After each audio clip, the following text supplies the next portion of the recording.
I'm very pleased to say that we've got to the stage where we have our house book and we have requested connection of our electricity, or rather Suntory has gone and done that this morning. Today is Wednesday the 4th of January and we have our house ceremony on the 8th and the 9th, so we're desperate to get our electric connected before then so that we've got proper facilities. Otherwise it just makes it complicated and we have to find a way around the lack of connection. She came back telling me that it would take them 5 days to do it, and there's various things they have to do. I'm hoping that this is good news, that they've turned up literally within an hour of her returning home, and I hope that she knows enough people in the electricity authority to get it done quickly. So we will see.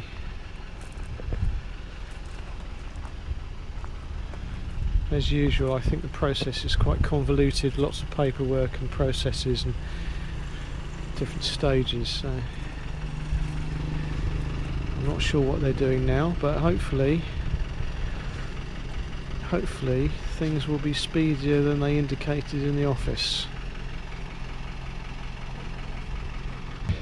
Right, well, Suntory's just told me that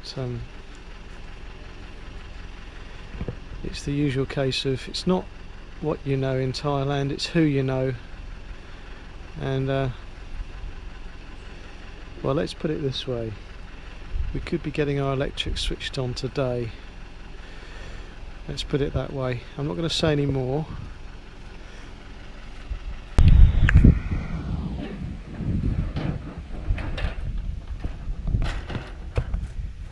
Right, these guys have gone away to get our new meter. And they're back, I don't know, about an hour and a half later.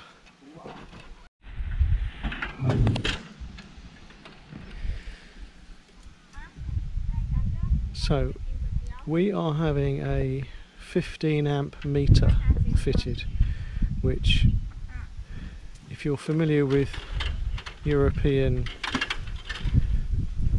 household meterage and consumptions, doesn't sound very much at all. Often the houses here in the village have only got a 5 amp meter. Now, what I have found out is that the meters are rated as to their accuracy when under load, so they'll go up to about double what the rating is before they start to become inaccurate. And I think you've got to put a considerable amount of current through before you damage them completely, but what it means is a 5 amp meter will normally support 10 amps easily in a house. And bearing in mind that village houses don't tend to have any facilities like we have in the Western world, they don't have heated washing machines, for example, they don't have central heating, they cook a lot of the time on charcoal or by gas, so they're not using electric hobs. The only thing that they may have, and often they don't, is electric shower. Anyway, we've obviously, because it's a Western style house that we've built for me to have all the comforts of home, we've gone for a 15 amp meter, which should adequately cover running 2 showers at the same time if that happens, and also an appliance in the kitchen.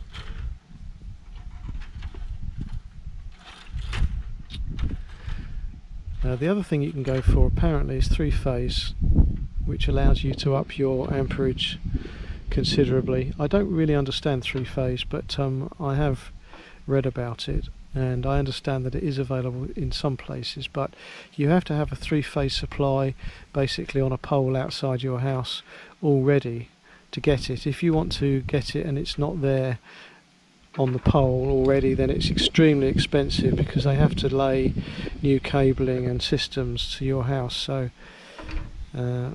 that often is not an option for people.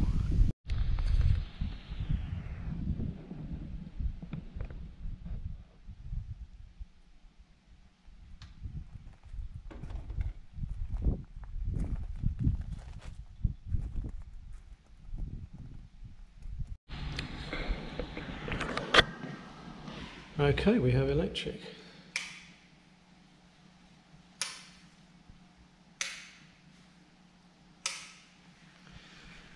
There's only one problem identified from the lighting anyway. This second light doesn't work.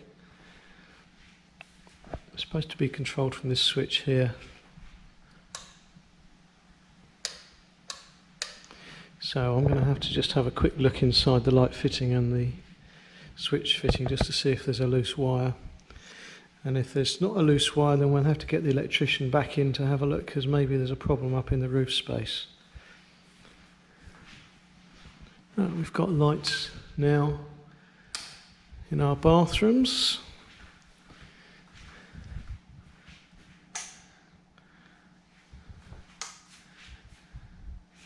So that's good. And our shower has got its little blue light on in both rooms, so that's good.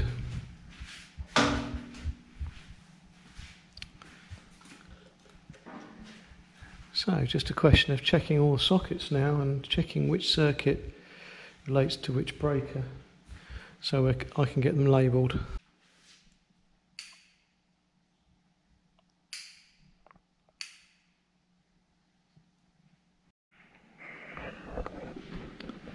So we've got mains electricity now, which is good and bad, because I've been testing all the circuits so I can label them up. And well, I've discovered that there's a couple of things that are actually not how we required them to be, and there are safety issues involved. So we've got our shower room, our shower, which is on at the moment. You can see there's a blue light and a green light shining, and that's supposed to be controlled with this isolator. Well, one of these isolators, who knows which one. But it's not, because you can flip these up and down, on and off, and that shower remains connected to the mains. So there's an issue with that. That isolator is not connected. Either it's not connected effectively, or it's not connected at all. The other shower room is fine. We've discovered that the socket down here is connected to a lighting circuit with a 10 amp fuse, which means that it is vulnerable to being overloaded and tripping out, because we're not free to use it for two appliances which may be connected to it. Probably unlikely that we're going to actually use it in that manner, but it's certainly possible. And of course, someone that comes in here and uses something that doesn't know about it, it's even more likely. We've discovered that this switch here controls nothing. This is a switch by the back door. It was supposed to be controlling one of these kitchen lights up here, but they're both connected to the same switch. And the worst thing, well, there's one socket that doesn't work behind this unit here. There's no power coming out of it, so I need to just take the cover off and see if there's a loose wire. That could be a simple fix. But the worst thing for us is that we designed the kitchen and specified that there would be 2 circuit breakers serving the kitchen because of the number of sockets here.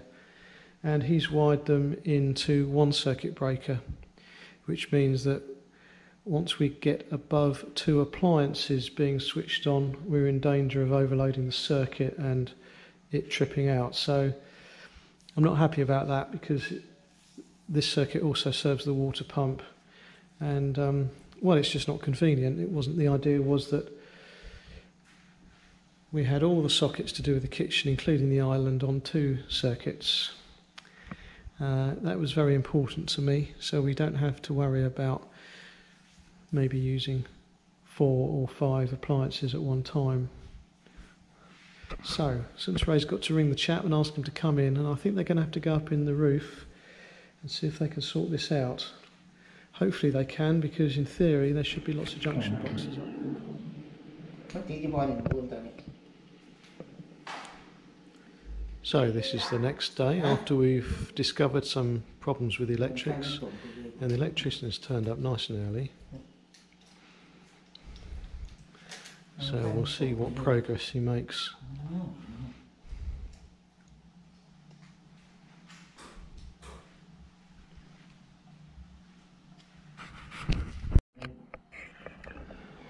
I'm quickly going to make myself a cup of tea before he turns the power off, which I think is inevitable. And what luxury to be able to actually make tea using the mains connection. No leads dangling through the kitchen anymore.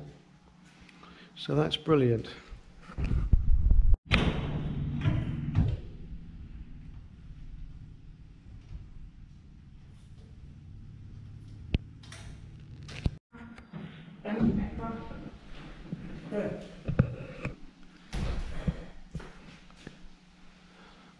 Something tells me I shouldn't be filming this, because I don't really want to see this sort of thing stuck in the roof space.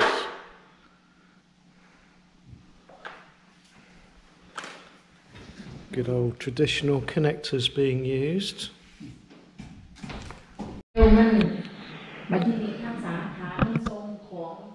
So what he's done so far is he's disconnected one of the lights, and his younger and more agile colleague has got to come along and get up in the roof space and basically connect up that switch that doesn't switch anything at the moment to the light there, so that when we come in the back door we've got one light we can turn on, and also we've got the flexibility to have one light on in the kitchen instead of both on.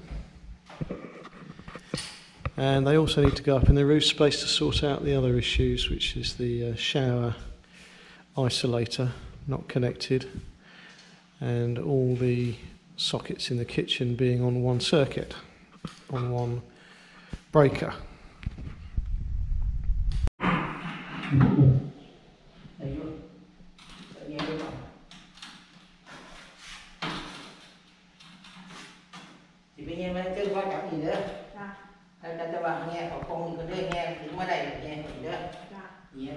So we had a long discussion about the circuits in the kitchen, and he's been suggesting various options,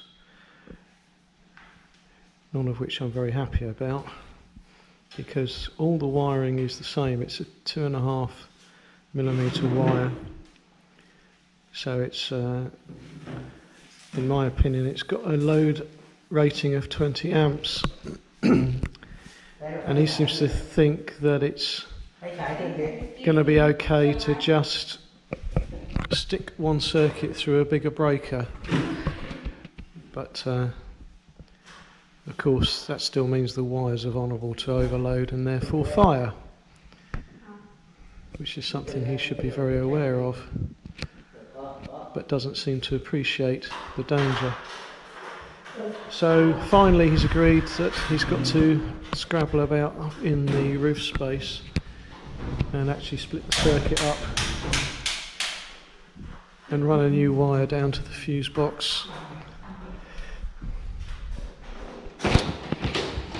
Now, it took him quite a while to sort out this breaker situation for the shower, but that's done now, so we've got this breaker operating the shower. He's got there in the end, but I have to say that I think it's because there's wires everywhere up there in junction boxes, and none of them are labelled, and there's no colour coding. So, and he hasn't got a test kit like we have in the UK, a testing box to check what circuit relates to what. So he's using he's basically just using a screwdriver that lights up when it's got power going through it. Now, this is Thailand, of course, so we have to accept that the standards are different, and for sure if they brought in the same standards as Europe and the UK, the whole industry would grind to a halt here and no one would be able to afford an electrician, because they'd all have to invest in training and the testing apparatus that we have in the UK. So the thing is that you've just got to try and make the best of a developing country's system, which is why I've asked for a better consumer unit than most households have, because that's something they can provide and wire up correctly, and it will give an adequate or better level of safety. But other things, I'm afraid, you just have to accept.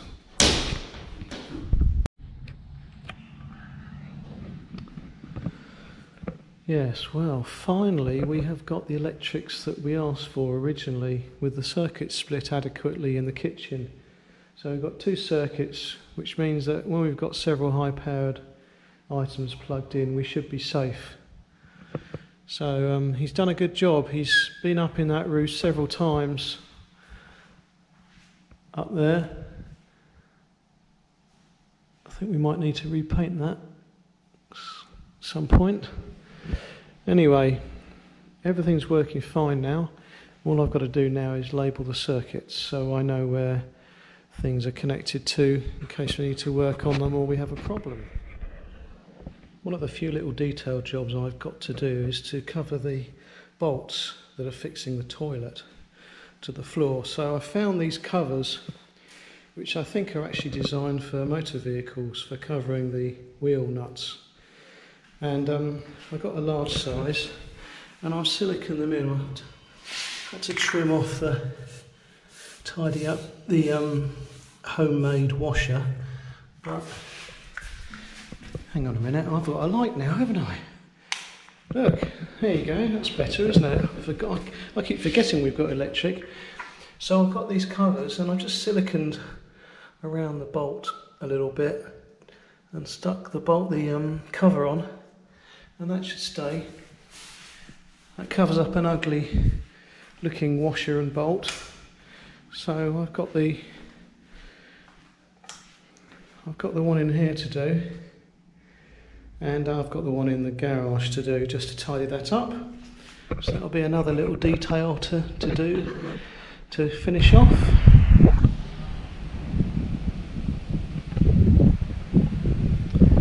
Well, I'm pleased to say that we have completed our project, and in 2 days' time we've got our house blessing, which means that we can officially move in. Suntaray and her son have been very, very busy painting the interior of the boundary wall. We've all had a hand in the house painting, which I think's turned out pretty good actually. The colour scheme pretty much was chosen by Suntaray.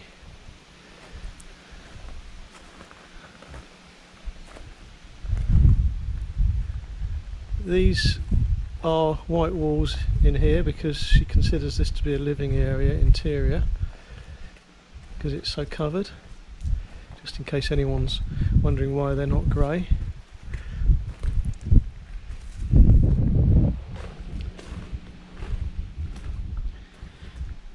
We've tidied up round here.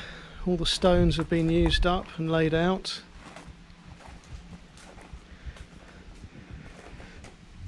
I bought a draft excluder to stick on the bottom of this door, just to close up the gap, stop the bugs, snakes and other things getting in easily.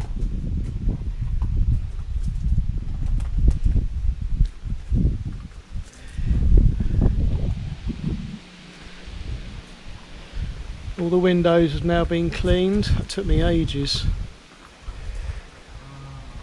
Covered in paint spots everywhere.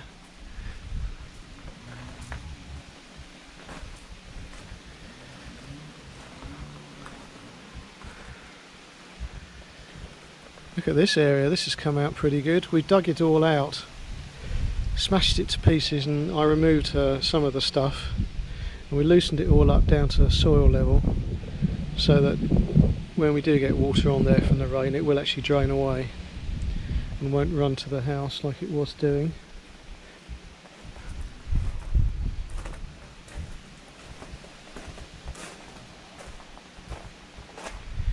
In the process of clearing out the garage, because this is where the cooking is going to be done on our big day in a couple of days' time. Not going to have any cooking in the house because Suntory is sort of catering for about 80 people. So she's got a small army of helpers for cooking, washing up, music, etc, etc.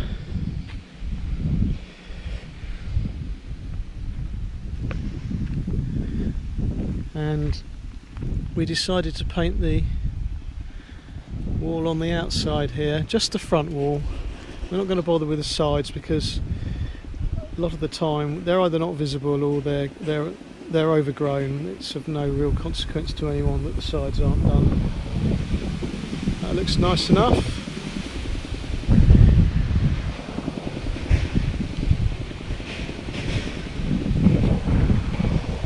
Got a fair old wind today, it's blowing a dust storm around.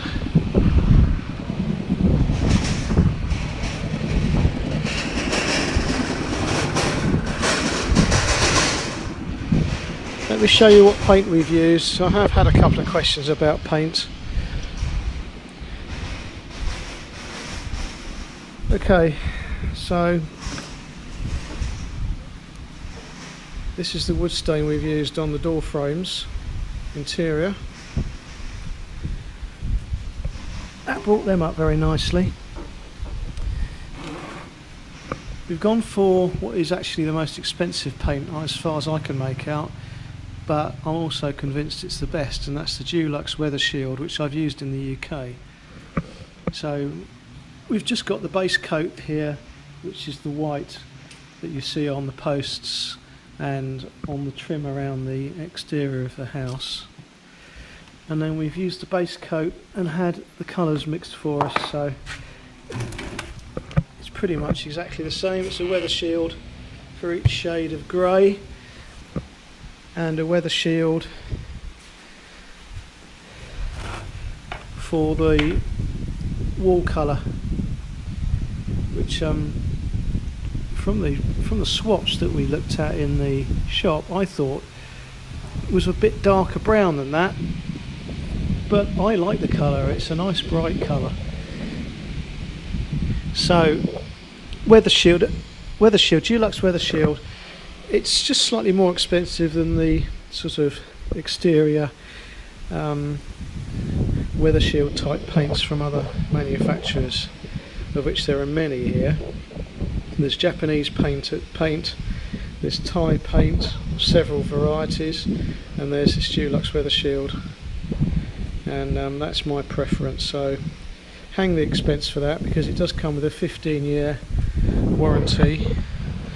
Here we go, look, you can see that, 15 plus years protection, and it is quite a thick paint, and it's very plasticky.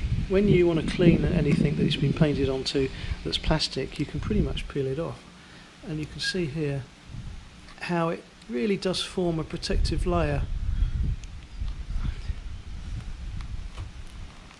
That obviously is more than 2 coats because it's had a lot of drips on it, but it is acrylic based and a very thick and quite flexible paint. You can see me stretching it a bit there, and it returns to its shape. So if any of the walls sort of expand and contract a little bit through heat, then that paint should stay good. And it's just like basically applying a thick plastic coat to the surface.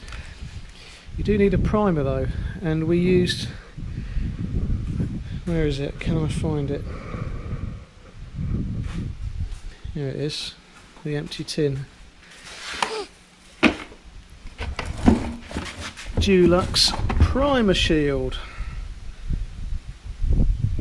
So a good quality primer as well, and that is expensive, very expensive compared to the normal primers you can buy off the shelf, but of course better quality will mean it should last longer, and I don't particularly want to have to repaint this house again in my lifetime, so as long as it lasts 15-20 years I'll be very happy. Right, let's go and have a look inside. A bit windy here, so you're getting a wind noise, I'm sure.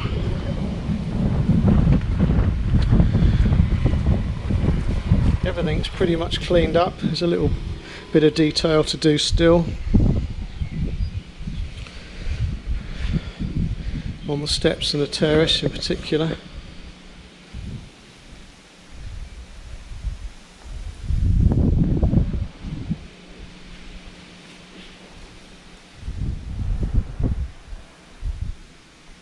Right, so it's all a bit of a mess in here at the moment because we're preparing for the ceremony. So we've got food stacked up, cool boxes and pots and things, mats,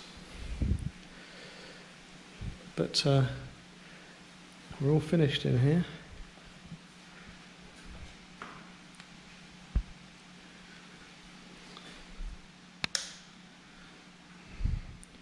We've got these lights which change colour.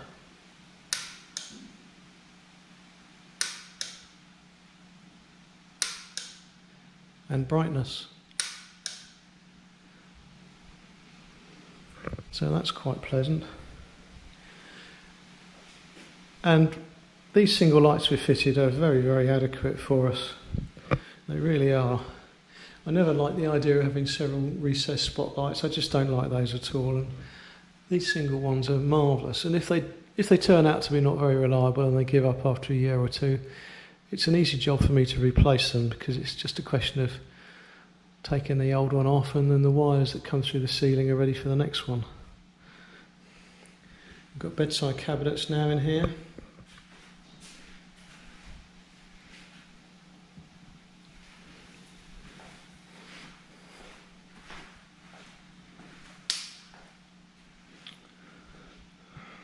Nothing to report in the shower room really.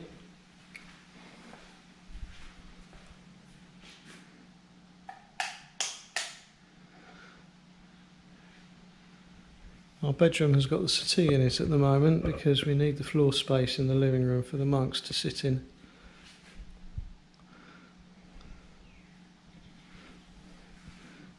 This is ready to go. I had my first shower in here yesterday, which was pleasant enough, but I have to say this shower is it's 3.8 kilowatts, and St Therese house has got one at 4.5 kilowatts, which can get very, very hot. Now I've only had one shower in here and I do probably have to adjust the water pressure, but this shower didn't produce the heat that I expected it to. It was okay, it wasn't a cold shower, but just be warned people, if you're going to fit a shower, I would think you're probably better off going for 4.5 or 5 if you can. Just be careful not to exceed. Let's think about it. 4.5 actually is about the maximum for the wiring that they use, because they only use 2.5mm wires here, and they're rated for about 20 amps, which here is 4.4 kilowatts. So you don't really want to go more than about 4.5. Otherwise you're in danger of overheating your circuitry. Anyway, on maximum that gives us some nice heat. But of course most of the year we're going to be boiling hot and we're going to want a cooler shower anyway, so I'm not concerning myself with that particularly. I'm enjoying using the kitchen. I'm really, really pleased with this. We've now got effectively our coffee bar here, and I've just made myself a cup of tea. I'm having some cake. Washing machine's been used 3 times. That's working very well. I've got a few appliances now. I bought some shelving from Lazada for inside the cupboards. They're adjustable shelves, so you can get them in and then you can make them slightly wider to fit. And so that gives you a good amount of storage in there for pots and pans and things. And the same sort of shelving in here, which I've managed to fit around the pipework, which just means that the storage of all the cleaning materials and that sort of thing is a bit neater and a bit more sort of easy to access, rather than them all being piled on the floor. I do like my neat storage, I have to say. That's the sort of person I am. Neat and tidy and everything in its place. Yeah, so plenty of booze and drinks and what have you ready for the party. Yeah, so that's it. That's it. We're finished, and I'm going to do the costing video, but I do want you to just watch a little bit of the ceremony as well. So don't think that's going to be boring, because I think you'll enjoy to see what we do, and I'll explain what the process is as well, which is something that I've only just learnt, and I think it's just a little bit of interest.